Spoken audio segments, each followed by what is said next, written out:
Okay, so here is a Yamaha 50 horsepower, and I'm going to show you quickly how to remove the carburetors. So you take the hood off. If your motor is still oil injected and you didn't convert it to premix, there's these 10mm bolts you're going to have to take off right here and right here to take your oil injection tank off. So I'm going to do that right now. And actually there's another one down. There's 3 bolts. Let me get that real quick. I didn't see that one.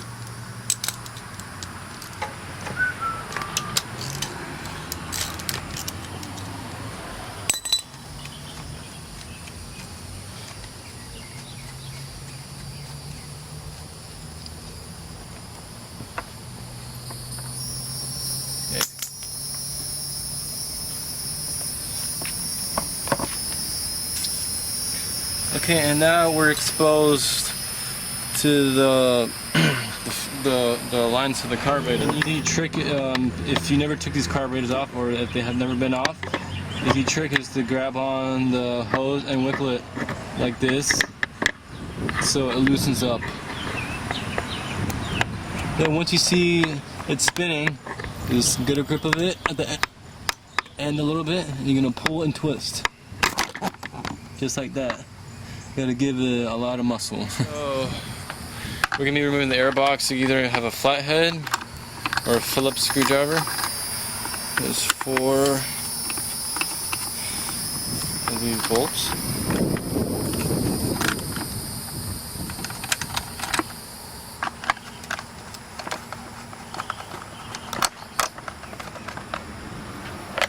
That's what that looks like. There's the airbox. Just clean it up a little bit if it's dirty. And now you have 6 10mm they're bolts that are holding the carburetors now. So I'm gonna start taking those off. Okay, we have to take that off too, and to do that, it's best if you get a flathead, and you're gonna push to the left wherever it's open, right here, just like that. It flips upside down. You just pull that. We have one more wire running down there.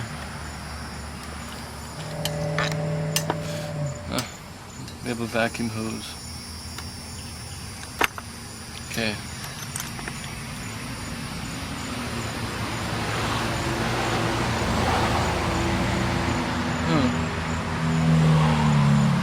So I could see right now whoever rebuilt this engine, because this engine was rebuilt, I just got it in. You could see that there's an O-ring right here. There's no O-ring and no O-ring, and if you don't have an O-ring, you can be getting air into the carburetors and to the engine, and it's not going to be working properly. So here's the carburetors. I'm gonna take this plate off with these bolts. Actually, hold on. I'm gonna take the bolts out. This is the gasket behind it. Attached to the plate. Be careful not to rip the gaskets, and if your motor is older, the gaskets are most likely going to rip, so you might have to order some new ones. Okay, we're going to be disassembling this right here, and to do that, you're gonna pry, putting pressure going that way. There we go. Oops. Okay, so these are the 3 carburetors.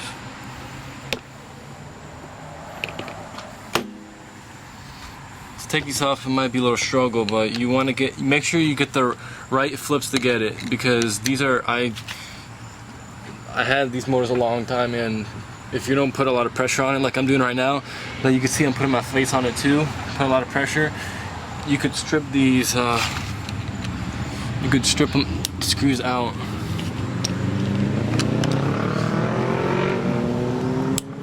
That one was in really good.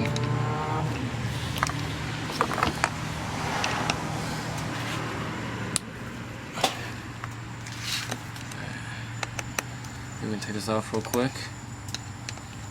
And apparently these carbs were, they are supposed to be rebuilt, according to the guy that he charged them $200 to rebuild the carburetors also. Okay, you're good. Make sure you don't lose these bolts. Make sure that your gaskets are all good. And usually with a dirty carburetor, you're gonna have gunk right here. There's not too much, there's some.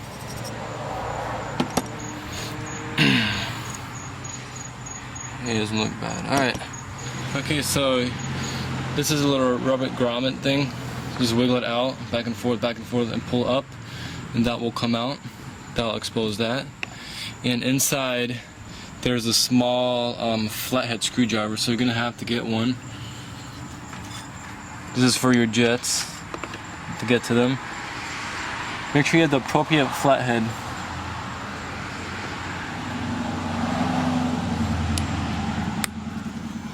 Unscrew this one.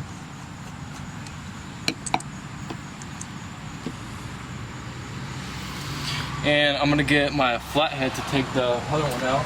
Make sure this is the most important one, because you could ruin your carburetor if you don't get the right size flathead for this. Because once that snaps, and you could still use a carburetor, but you're not gonna get the thing out. It's best if you spray some WD-40 and just wait about like 2 minutes, just to be on the safe side.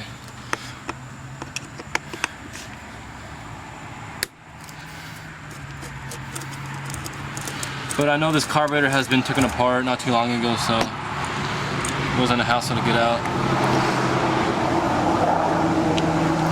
So once this what's gonna come out, and a lot of times on this carburetor, you can't see it because it's dark, but during the day, it's a little tiny hole, smaller than a needle. And if you have gunk in your carburetors, that little tiny hole, it's in there, it's gonna get clogged up. And usually what I do, I have a big compressor, and it's best if you blow these out to get all that gunk out. And this one too, it has a, you even see that? Mm-hmm. It's a little opening also, and it's not clogging. Okay. In the middle, just get a flathead, push that out. Come on. It always gets stuck.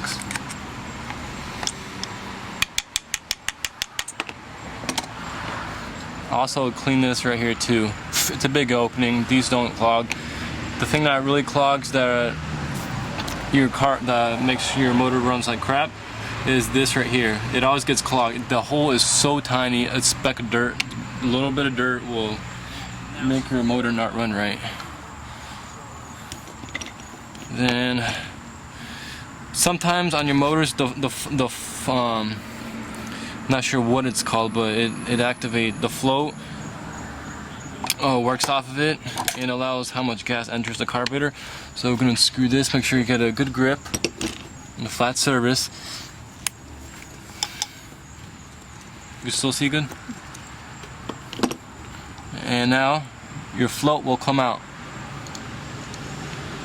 And it's best, I always lubricate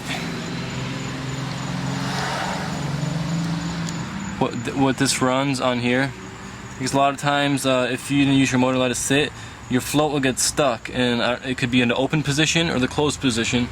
And if it's the open position, you're just gonna have gas pouring into your engine. So that's another thing you want to look for on your motor. And what you want to do is you want to get carburetor cleaner and blow through every single hole you see in here. They're all the same concept. And all the Yamahas, I know the 40's the same, the 62. It's all the same concept.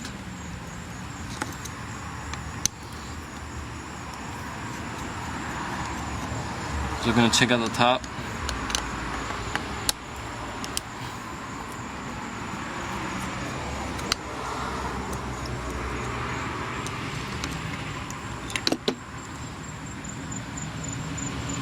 So the top piece. And right here you have these the little tiny holes. Make sure it's kind of a little bit dirty, but not dirty inside. It's pretty clean. Make sure you blow through every single hole with carburetor cleaner, and if you have an air compressor, blow it all out. Make sure all the passages aren't clogged. And look underneath. Try to get all the dirt out if it needs to be cleaned. And that's about it on the carburetor. That's all there is to it. Make sure you get all the passages. You have one right here connecting to the top. This is pretty much bare aluminum right now. That's pretty much it. Just clean it out really good. Assemble it back together just like we took it off. And your carburetor should be in good running condition for your motor. And I'm going to be assembling it back together like it was. Alright, so I got the carburetor all assembled. Make sure you tighten it. And it's the best when you tighten it, tighten one bolt. You can do a crisscross pattern. Now tighten this one. Now tighten this one. Now tighten this one. Okay, and once you assemble your carburetor, this is where the fuel enters the carburetor. You're gonna use your mouth. You're gonna put it upside down, and you're gonna blow through here. And if you can't, make sure your carburetor's upside down. And if you can't blow through it, that's good. That means that the float is closed. And put it upside up and blow through it. And if you can blow through it, and that's good. That means your float is working properly. So just do it again. It's closed. Flip it. It's open. It's good. That means your float is working all good. These are pretty basic, and all these are the same. Just do the same thing what we did with the first carburetor, and take your time on it. And another thing, when you assemble this, put a little bit of grease on here, and all you do is just snap it on, just like that. And here, snip, snip, snip. I'm gonna assemble this back together. Where's the other one?